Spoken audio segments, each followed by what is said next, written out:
Crimes of the Future is the latest film from director David Cronenberg and signals his long-awaited return to the realms of body horror, the genre that made him famous.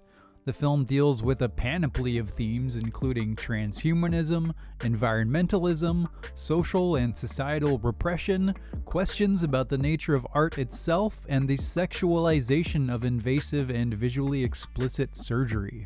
It's also a movie that will appeal to almost nobody, but I'll get to that in a second.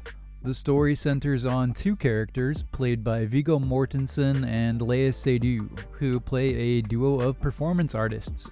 Their show involves the tattooing and removal of strange internal organs that Viggo grows inside himself. They do this within a pseudo-futuristic world where humans are evolving, becoming immune to disease and pain, leading them to crave more extreme experiences.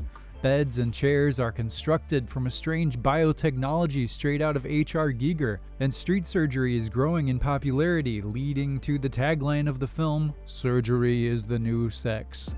And this is only mentioning some of the elements that swirl around the periphery here.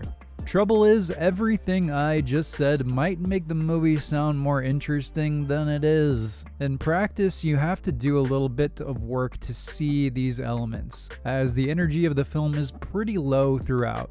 It mostly involves scenes of people talking, and some of the shots are weirdly flat, although it is punctuated by moments of really wild imagery. Like this guy. Look at him! You also get nice wholesome family moments like a woman sawing into her own foot, which I can't really show you, while she groans in delight. You also have Lea Seydoux unzipping Viggo's flesh and making out with his organs, I think? And the unapologetically vivid vivisection of a child.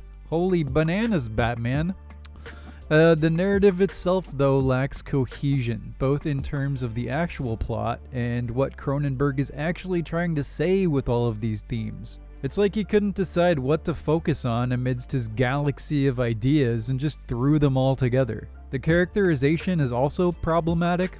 While I found the performances to be excellent throughout, the central motivations, especially for Viggo's character, are frustratingly obtuse. There are exceptions, such as Lea Seydoux, who channels a vivid yearning for meaning through extremity, and Kristen Stewart, surprisingly enough, who channels a vivid yearning for Viggo's nutsack. No, seriously, you can just smell the sweat and pheromones dripping off of her. It's a standout performance, and she brings to life this really unsettling character, portraying want and repression in equal measure.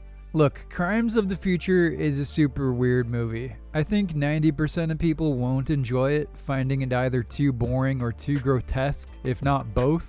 And I totally understand that in this case, and I'm not going to put those people down.